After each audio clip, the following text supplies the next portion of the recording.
Hey guys, it's Mountain Monday. You know what to do. Breathe in. And out. And breathe in. And out. Now I'm trying to find my zen right now myself because there may or may not be a proper mountain intro and keys and everything like that on this video because right before I was going to shoot it, my eyes went double vision. This has happened before. This is why I wear the yellow glasses, because it used to happen all the time. For a while there was about 3 months, I was constantly seeing double, and it's eye strain. So it could be a combination of too many screens at E3 combined with the LA sun. I wasn't quick enough on the sunglasses. My eyes do get strained from light, and so hopefully it'll clear up.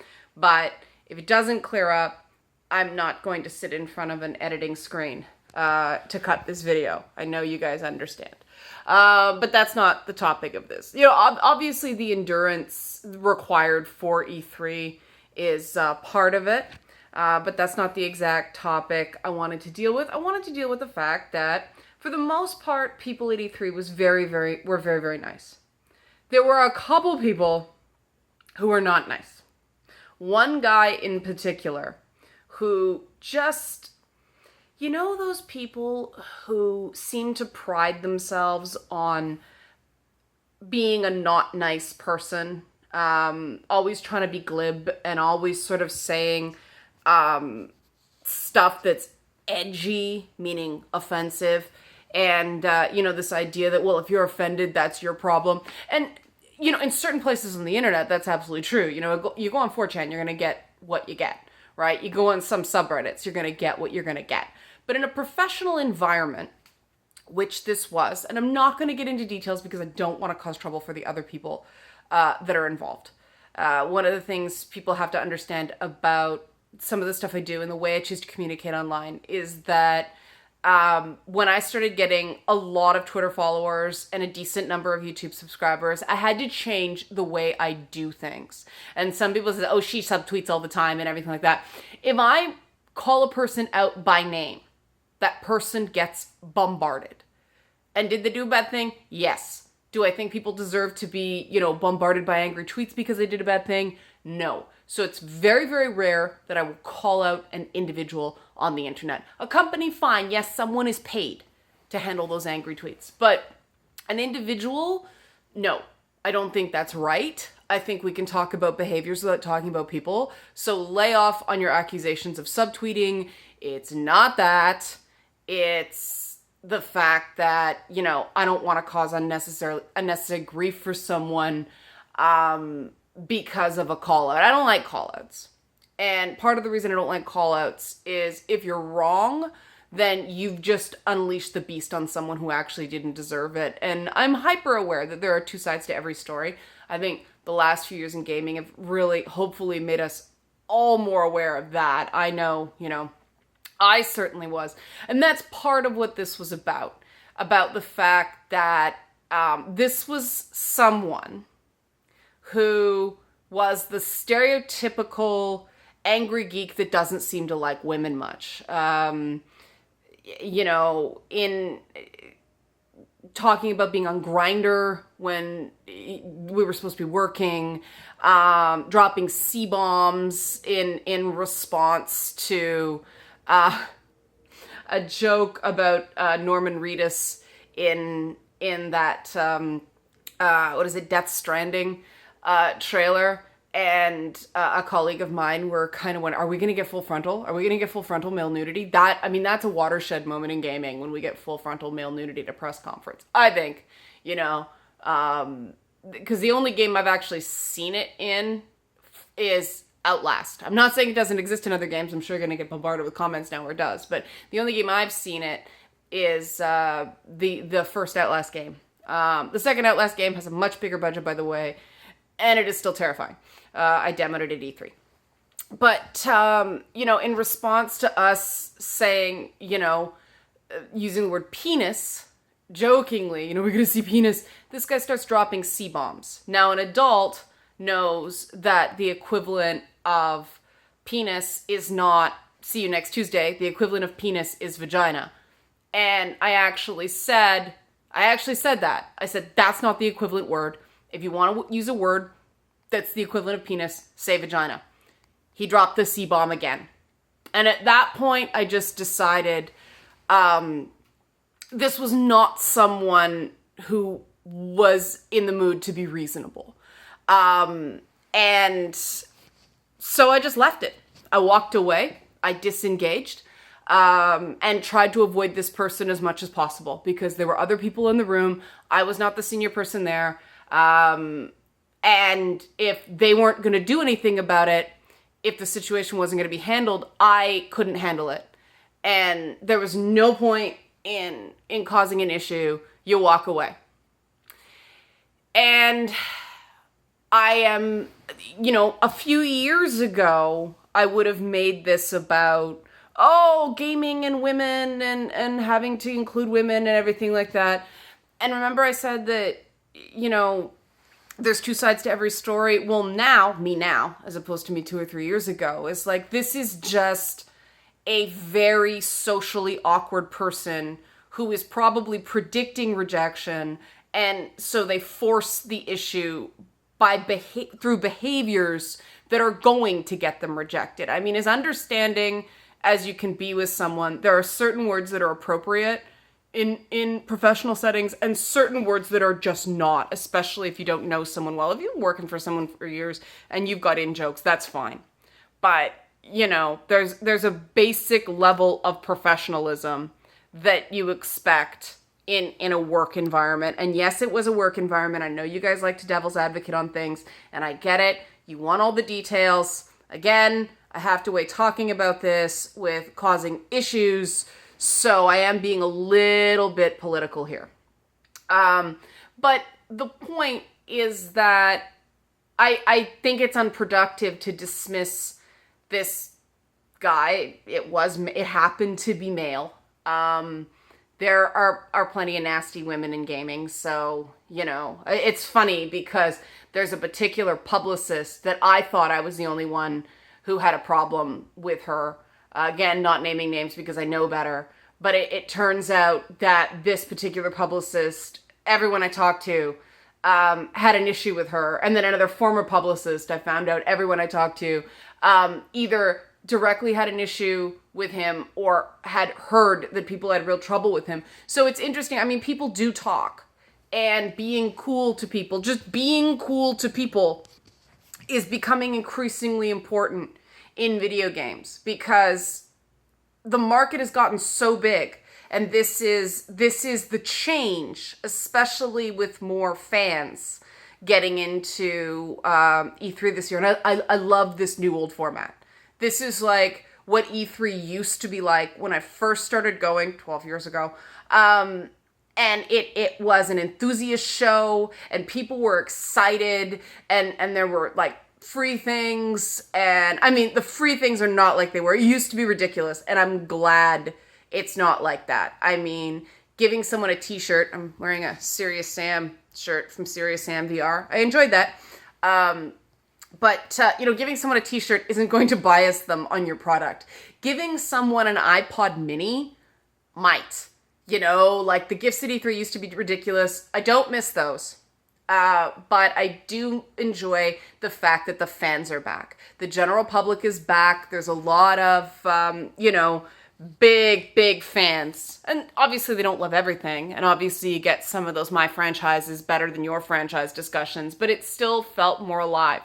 And one of the things I did find is because of that, things were much more open. So one publicist could no longer block access to an entire company, which is great because there were years that I couldn't get anything out of some companies. Still can't in one case, but they were one of the big two that weren't at E3 this year. And I will say this one, EA, you still give me nothing? Unacceptable. I've got enough subscribers on YouTube now that I shouldn't be constantly getting blocked by a major publisher. The only one that doesn't return phone calls, doesn't return emails, nothing, still to this day. I have tried a million bazillion different things. Squat. But what I found this year is that people were just like, well, EA is not at the show, so there's no benefit. If you're not part of the show, we don't include you in the Best of E3 awards because you're not part of E3. And this is the power and the beauty of community. And this is sort of gamers taking back gaming, if we want to be a little bit dramatic. That there is so much product. The free market is working so well. And the access has improved so much that because the general public is there. I mean, no, you couldn't just walk in. You had to have an invite from one of the publishers or one of the console companies. But, there were people that were not press and not, GameStop employees. There used to be GameStop employees all over the place. Now it was just people who were invited because they love games and, whoops, that's my thumb. And they spend a lot of time playing games. And so, they get in a status that they're invited by the companies. And the cool thing was you could go up, but I mean, the Mafia 3 line was ridiculous at times. It was 2 hours long. Most of the lines were not that long. And there were a lot of, what I liked was that a lot of the parties after the press conference this year, the Monday night, had units set up, had gameplay stations set up. So for the press, we could do that then. We could get our hands on then. So we weren't taking a spot away from a fan during the show. I thought it worked exceptionally well. And yes, spaces were still limited. Yes, I ended up on standby in a few places, but I got in. And I saw the stuff. It's impossible to play every game. But the fact that it's impossible to play every game means that the PR people who want to play games and the people who are lacking professionalism, they just start becoming irrelevant. You walk away, you go do something else because there is so much to do. I mean, even the quote unquote smaller companies like, Devolver Digital, I was really impressed by their stuff this year. I mean, I knew Devolver published some really interesting things, but they have just upped their game, I guess, because they're working on sort of sequels. They've got some franchises now that they can actually put money into, expecting return on investment. Super cool. Really enjoyed my time. But they weren't on the show floor. They were in a parking lot behind the Hooters where they had a barbecue. You can do that now and people will come. And this is the power of the games community. This is the power of gamers saying, this is our hobby. We understand that people need to make money, but we're not willing to bow to corporations. We get to determine what our industry, our community, and our identity is. And it made me happy. This year I was sort of like, oh, I don't really want to go, but I should go because networking and contacts and, it's professional. Next year, I'm going to be really excited to go. Based on this year, if it keeps us up, I can't wait. I came back, it's like, I want to go to PAX, and I want to go to GDC, and I want to go to, PAX East, and do all the things, because it was so fun. And then I realized, oh yeah, Leanna, you have family commitments coming up that require travel. You're not going to have the money to go all those shows. So I'm going to work on that. But yeah, it was really great. And the Mountain Monday, the zen for this, the moral of the story, for lack of a better term, is if somebody's getting under your skin, if somebody's bothering you, gaming is so big and has so much diversity of opinion and has so many people who want to talk to you. Don't fight with somebody. Just walk away. It doesn't matter how famous the person is, or it doesn't matter how powerful you think they are. There are so many publishers and, so many companies and so many communities and so many places that you will have a better time.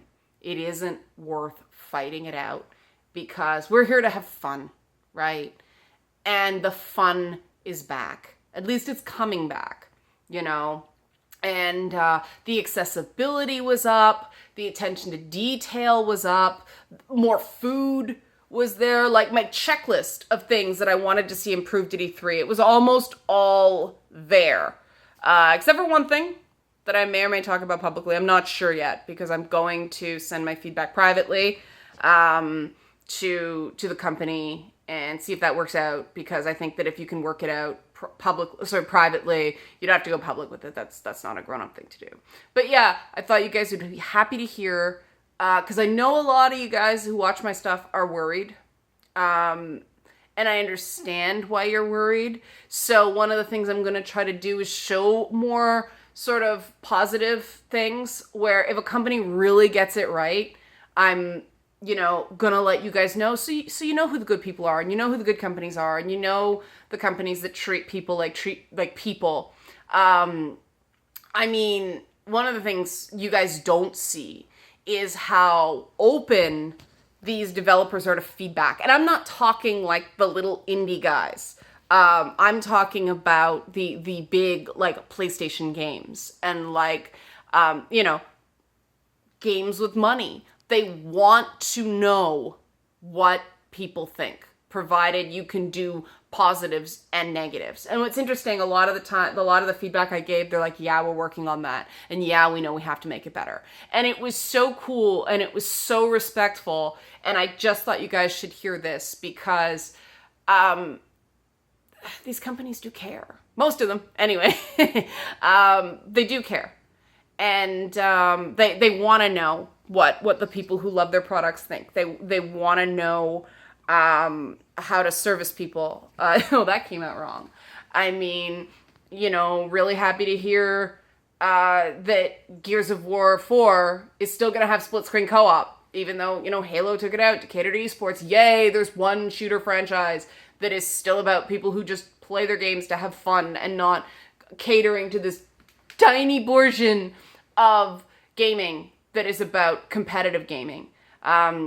Things like that. But I'm going on a bit long now because I'm excited. And I can't see very well. So this is like doing something, because the problem is when my eyes go, I can't read, I can't play video games, I can't do any of that stuff. So I'm bored. Can you tell? Look, Joker. See that? All right, so we're going to wrap because it is Mountain Monday. Breathe with me. Breathe in. And out. And breathe in.